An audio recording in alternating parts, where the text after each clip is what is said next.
Chapitre 42. La naissance de l'humanité.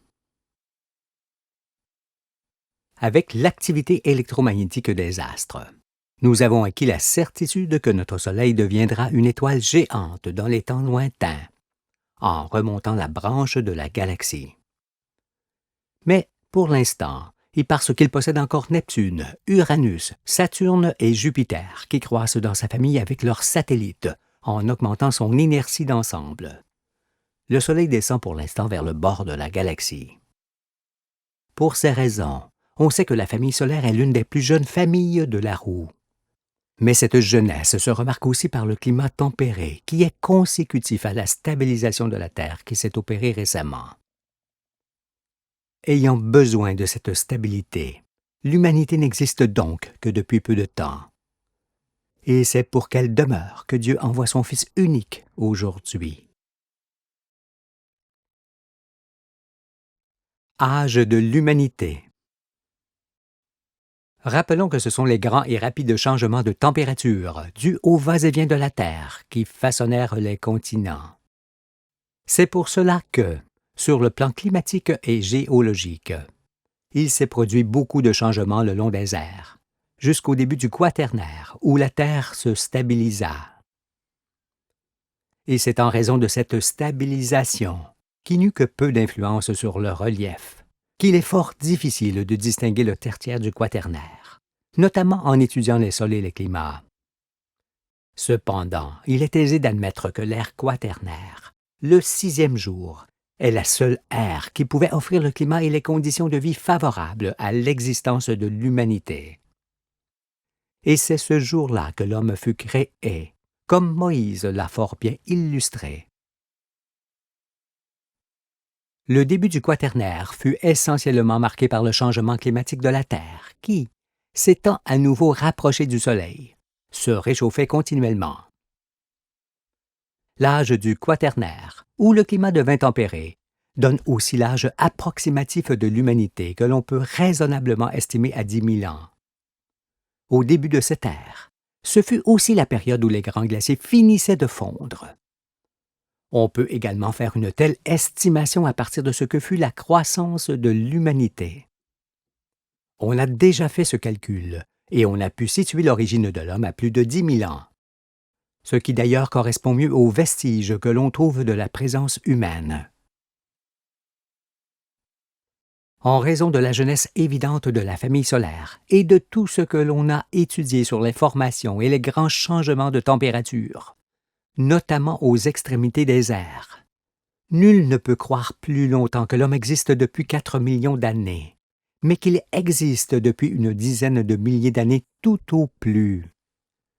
On doit évaluer pareillement les ères précédentes en milliers de révolutions seulement, et non en millions ou milliards d'années qui défient l'entendement.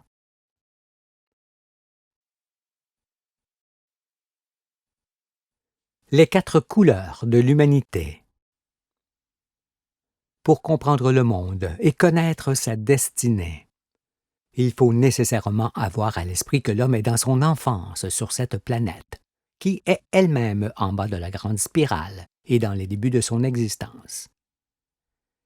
Et, avec l'aide du serpent, il faut imaginer ce que fut la continuelle amélioration des conditions de vie qui permirent la création de l'humanité dans ces 4 couleurs auxquelles se rattachent tous les peuples. Ces différentes et précieuses couleurs de l'homme sont consécutives, elles aussi, au réchauffement progressif de la Terre qui se fit à l'approche du Soleil. Voici comment.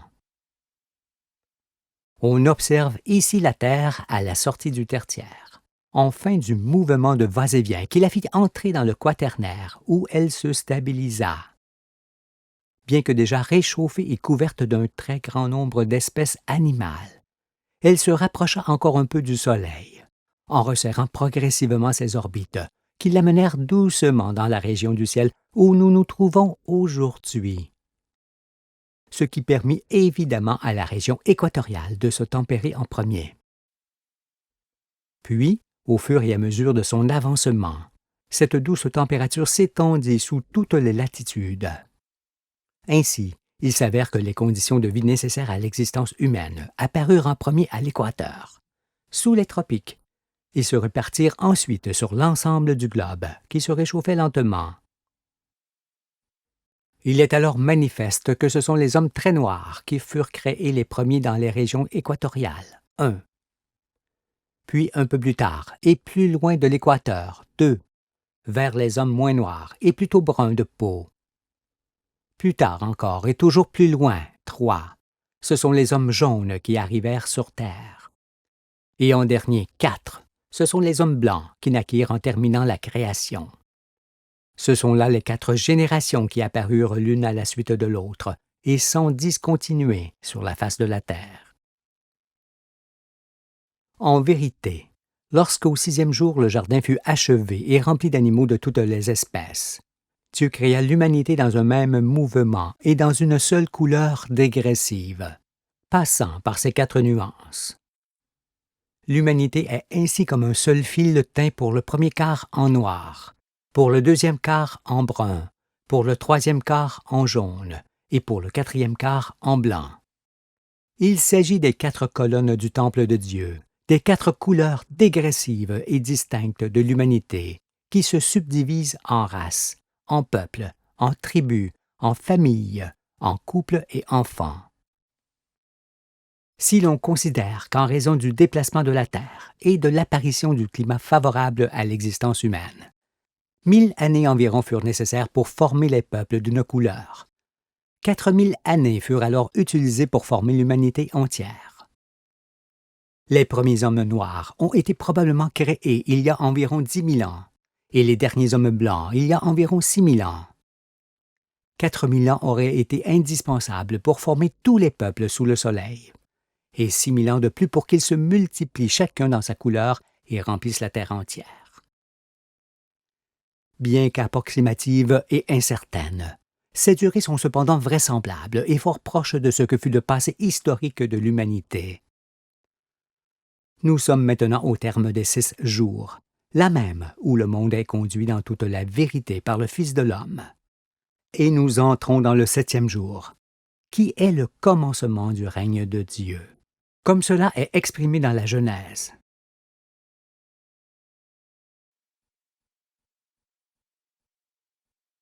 Formation de l'homme. Les premiers couples de chaque race furent créés successivement çà et là tout autour du globe. Mais indépendamment du climat tempéré qui leur était indispensable, les hommes avaient besoin de toute la création végétale et animale qui les précédait pour être formés et pour pouvoir subsister. C'est pourquoi, sans la diversité des mondes des ères précédentes, et sans celle des végétaux et des animaux qui nous devancèrent dans notre ère, le monde humain ne serait pas. Il fallut en effet tous les changements climatiques du passé et les mondes antérieurs pour que notre monde existe aujourd'hui. Ce qui signifie, encore une fois, que les êtres vivants d'une ère ne pouvaient être ceux d'une autre ère, où les éléments ne correspondaient plus à ce qu'ils étaient. Il s'avère alors qu'aucune créature ne peut être la bonne et juste réponse des conditions de vie différentes de celles qui sont à l'origine de sa couleur et de sa race. Comment faut-il alors se représenter l'homme par rapport à la terre elle-même? Il est écrit dans la Genèse. L'Éternel Dieu forma l'homme de la poussière de la terre. Il souffla dans ses narines un souffle de vie, et l'homme devint un être vivant. Cette description imagée de la formation de l'homme montre que la poussière, la matière, qui compose la terre, compose forcément le corps humain. De ce fait, comme tout être, l'homme est partie intégrante de la planète. Il est la bouche et l'esprit de la terre. Il est son enfant et la raison même de l'existence de la famille solaire. Ce qui est semblable dans toutes les familles stellaires de la galaxie. Parce qu'en existant partout, la vie se manifeste partout dans l'univers de Dieu. Cessez alors de chercher son origine ici-bas, car le souffle de vie provient d'en haut et non d'en bas. Étant le dernier-né, l'homme a forcément bénéficié de tout ce qui l'a précédé. Et si on ne peut savoir exactement comment Dieu l'a créé, On peut néanmoins saisir qu'il continue d'exister par les mêmes ingrédients nécessaires à sa création. On peut aussi comparer l'homme à une somme d'unités ajoutées les unes aux autres. Lorsqu'on compose un nombre, on ajoute unité à unité. En ce sens, 1000 c'est 1000 fois 1, et ainsi de suite pour tous les nombres qui ne peuvent exprimer qu'une quantité d'unités. On remarque alors qu'en ajoutant une unité de plus à une certaine quantité, on peut faire basculer cette quantité déjà formée dans une autre catégorie, comme une marche de plus fait changer d'étage. En raison de cela, et bien que peu de choses diffèrent corporellement l'homme du singe, apparu juste avant lui, il ne faut pas en conclure qu'il fut un singe qui s'est transformé dans le temps. Mais l'on dira, puisqu'une unité de plus peut faire changer de catégorie ou d'étage, pourquoi l'enrichissement du milieu naturel et ambiant, provenant du travail de la terre, n'aurait-il pu augmenter quelque peu le chromosome des petits singes, qui allaient se développer dans les entrailles de leur mère? Les singes n'auraient-ils pu ainsi donner naissance aux premiers hommes des forêts, dont les ancêtres seraient au commencement de l'humanité? Ne serait-il pas alors probable qu'après la formation des singes, ce fut la formation des hommes noirs, qui engendrèrent progressivement des hommes moins foncés et bruns, qui, à leur tour, engendrèrent des hommes jaunes de la même manière, et ces derniers des blancs, le tout durant une période de 4000 ans. Sachons tous, sur ce sujet, qu'il est plus aisé d'envisager la naissance originelle de l'homme et de la femme dans un seul ensemble, à partir du sein même de la terre. Toutefois, que les hommes aient été créés de telle ou de telle manière, vite ou moins vite, cela ne doit pas faire partie de nos préoccupations essentielles, parce que nous sommes ici dans des domaines difficiles d'accès pour la créature, et où Dieu ne nous demande point d'aller. Tâchons plutôt de voir que chaque création avait son originalité et qu'elle s'écartait de la précédente, car c'est ainsi que s'est faite la diversité des espèces le long des airs et à partir de l'eau. En vérité, l'essentiel est que l'on prenne conscience de la réelle jeunesse de l'homme, et que celui-ci est fils de l'univers avant d'être fils de la terre, et qu'il n'a jamais été une bête, ni différent de ce que l'on connaît de lui aujourd'hui. Sa taille, sa morphologie, son allure, son intelligence et ses aptitudes n'ont jamais changé. Seules ses connaissances ont augmenté par les expériences qu'il a acquises. Né bipède, au-dessus de tous et dans la perfection des formes, l'homme restera éternellement ainsi pour se différencier du monde animal sur lequel il domine. Pour celui qui est saint d'esprit, il est aisé de se représenter la création dans son ensemble, commençant forcément par l'être le plus simple et se terminant par l'être le plus complexe, ce dernier étant l'homme, le représentant et le temple de la divinité. Le but du livre de vie est de montrer cela, c'est-à-dire qui est l'homme, d'où il vient, où il va et comment il doit vivre pour ne rien détruire. Au-delà des astres desquels nous descendons, le principe d'existence peut aussi nous montrer ce qu'est l'homme par rapport à l'animal. Comment? Tout d'abord, nous savons que ce principe qui s'entend par intégration-désintégration ou par apport-dépense peut également s'entendre par émission-réception de toute force créative. Dans mon langage, recevoir, c'est tout ce qui entre en soi, et émettre, c'est tout ce qui sort de soi. Tout ce que nous recevons de l'univers entre en nous pour nous faire exister et subsister. De ce fait, on comprend que les premiers organismes n'avaient pas encore besoin d'émettre pour vivre. Il leur suffisait de recevoir pour exister. Ainsi, les premiers organismes vivants n'existaient que par création directe, et non par procréation. Ce n'est qu'au fur et à mesure que les conditions de vie augmentaient, s'enrichissaient et se compliquaient en quelque sorte, que les créatures avaient davantage recours à l'intelligence et à la procréation pour demeurer, ce qui signifie à émettre. Cette évolution-là se fit d'espèce en espèce et de monde en monde, jusqu'à l'apparition de l'homme qui domine tout par ses formidables capacités. Et c'est son grand esprit qui lui permet aujourd'hui de saisir les profondeurs du ciel. Alors que, pour l'animal, l'univers se limite au milieu dans lequel il vit. Il voit le soleil, la terre, les éléments et les êtres tout comme les hommes. Mais, pour lui, le monde se limite à ce qui l'entoure. Son intelligence demeure alors restreinte. C'est pourquoi, même s'il s'agit d'un grand singe habile et studieux du soir du monde, il ne pourra être enseigné et savoir que Jupiter, Saturne, Uranus et Neptune sont des corps solides, entourés d'une gigantesque atmosphère, qui se prépare à briller comme le soleil. Par conséquent, il ne saura jamais que les étoiles brillent grâce à leurs astres, et qu'elles éclairent chacune leur monde où il y a des singes tout aussi expressifs et amusants que lui. Limité dans ses raisonnements, et ne pouvoir connaître la science du Créateur qui lui procure l'être, le souffle et le mouvement, il appartient forcément au monde animal. Alors, tout comme ses ancêtres qui sont nés singes, il restera singe et ne sera jamais savant. Contrairement à l'animal qui fait partie de son édifice, l'homme saint d'esprit, lui, peut être conduit dans toute la vérité. C'est pourquoi, sur le soir, quand il arrive au lieu du crâne avec le Fils, il saisit facilement le sens caché d'une allégorie, d'une métaphore ou d'une parabole, car ses oreilles peuvent entendre ce jour-là ce que signifie « Lève-toi, prends ton lit et marche ». Il comprend toutes les paroles de l'Écriture. Et c'est sans forcer qu'il voit cette fois ce qu'est la résurrection des morts au dernier jour et pourquoi il est écrit.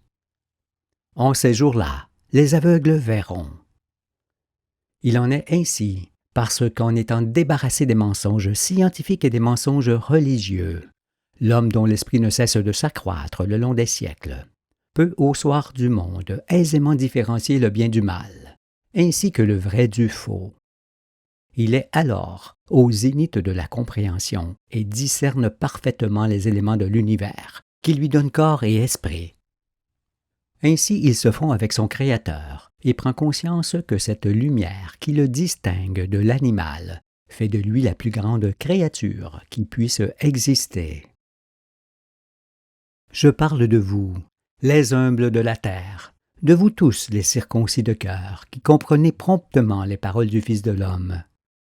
Je ne parle nullement de ceux qui ont du mal à monter les chevaux à la course et qui se demandent encore: peut-on être certain que, dans l'univers, l'homme est la plus grande créature existante pour laquelle les étoiles brillent?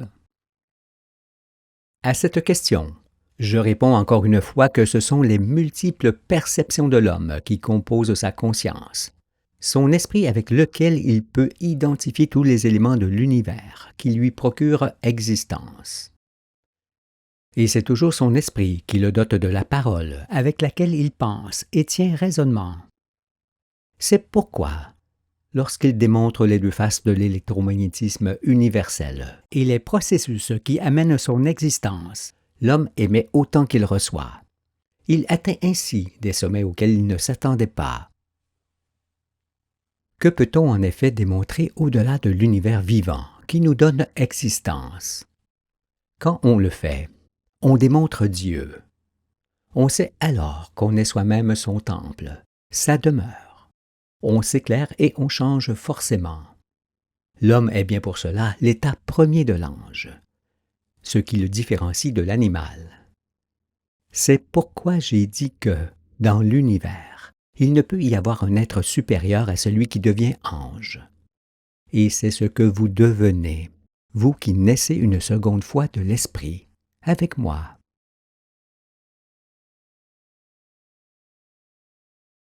L'homme et son milieu. On ne peut savoir ce qu'est l'homme à partir de ce que l'on observe de lui, ou de ce qu'il fait, ai-je déjà dit. Pour comprendre ce qu'il est, rappelons qu'il faut d'abord exclure le fait que les êtres aient pu passer d'une ère à l'autre, car le serpent nous en montre l'impossibilité, sauf peut-être pour quelques organismes simples apparus sur les dorsales chaudes du fond des bassins. Il faut également penser qu'étant dernier-né, L'homme n'est pas une espèce comme les autres, mais le tout, car une espèce ne s'entend que si elle est suivie d'une autre. Ce qui ne peut être le cas pour l'homme qui, créé en dernier, a bénéficié de tout ce qui existait pour être le temple où Dieu habite. Seul l'homme comprend l'univers, et quand il y parvient, comme vous le faites aujourd'hui, il ne peut s'identifier qu'à la divinité. Il convient également de se souvenir qu'en étant toujours la somme des éléments qui la précèdent et qui lui donnent forme et aptitude, une espèce est forcément partie intégrante de l'espèce suivante, qui est alors plus complexe qu'elle. Pour graver en soi ce phénomène d'héritage, pensons que l'espèce dernièrement créée porte en elle, disons, les couleurs, les gènes de toutes les espèces qui l'ont précédée. Ainsi, la création apparaît comme un seul organisme vivant, au sein duquel une seule espèce manquante est une véritable mutilation et un malheur pour toujours. Lorsqu'ils parlent des préhominiens, les grands scientifiques évoquent des quadrupèdes qui se transformaient et se redressaient dans le temps, pour devenir progressivement des singes bipèdes, glabres, à face humaine. Ils évoquent ainsi des êtres singuliers qui, dans un espace de temps, n'étaient plus des bêtes et pas encore des hommes. Sachant que vous êtes fort nombreux à les croire, je vous redemande, une espèce qui aurait perdu progressivement ses dispositions animales pour vivre, et qui n'aurait pas encore acquis celles des hommes pour le faire, que serait-elle donc devenue entre-temps pour subsister pendant les millions d'années nécessaires à son évolution? Par ailleurs, si l'évolution des espèces était réelle, pourquoi alors y aurait-il eu extinction des espèces des ères antérieures? N'aurait-elle pas pu durer jusqu'à nos jours, en se transformant par adaptation? Cette fameuse évolution, qui serait une intelligence illimitée, semble-t-il, aurait été en mesure de transformer les espèces vivantes au cours des temps et n'aurait pu cependant empêcher le vieillissement des espèces et celui des individus? N'aurait-elle pu mettre un terme à la mort? Est-ce en raison de cette incapacité, qui fait tache sur l'étendue de ces énormes possibilités, que l'évolution aurait entrepris d'élaborer ce formidable système de procréation au sein des êtres? Si c'est encore ce que vous croyez, alors dites-moi, comment se fait-il qu'en ne pouvant empêcher la disparition des espèces, elle aurait pu malgré tout imaginer de telles perfections dans la procréation? Faut-il aussi entendre que cette évolution serait une entité ayant un but? Qu'en est-il exactement dans vos esprits? L'étude des airs montre dans la certitude que les plantes, les insectes et les animaux ne furent jamais autres que ce qu'ils furent ou sont dans leur genre. Certes, il y eut des espèces différentes de celles de nos jours qui disparurent pour les raisons que nous avons vues, mais aucune ne s'est transformée. Et les plus récentes, qui apparurent au début du Quaternaire ou avant, furent formées telles que nous les connaissons. Il en fut de même pour les hommes qui, comme les végétaux et les animaux, apparurent à leur tour et tels qu'ils sont sur les continents où existait leur élément de vie. Toute la deuxième partie du livre en est la preuve formelle. Excluez donc l'évolution des espèces prônée par les scientifiques, car ce sont eux qui évoluent dans l'inconscience. Et abstenez-vous de croire que tout ce qui a des plumes est destiné à voler, car les autruches ou les pingouins ne furent nullement créés pour se déplacer dans les airs, mais sur terre pour les autruches et dans l'eau pour les pingouins. Ceci parce que les plumes ne sont pas nécessairement destinées à faire voler des créatures. Elles peuvent aussi servir à accumuler et à réguler la force électromagnétique, à faire de l'ombre, à isoler de la chaleur ou du froid, ou encore à alléger ou alourdir un être dans l'eau où il se meut. Pour les mêmes raisons de diversité, on trouve également des mammifères marins et des mammifères volants, tels les dauphins ou les chauves-souris, qui n'ont pas été conçus pour vivre sur le sol. Parce qu'ils sont toujours créés en fonction des conditions de vie données, les êtres qui vivent dans les abysses ou sur les montagnes restent tout naturellement dans le milieu où ils ont été créés et avec lequel ils font un. Ne venant pas d'ailleurs, leur élément de vie ne se trouve pas ailleurs que là où ils vivent. Et ils y restent, parce que la créature ne peut se retrancher de son milieu vital. C'est pourquoi tout être vivant est doté d'une constitution et d'un métabolisme qui ne lui permettent pas de vivre ailleurs qu'au sein des éléments ayant servi à le construire. Et ce sera toujours ainsi, soyez-en certains.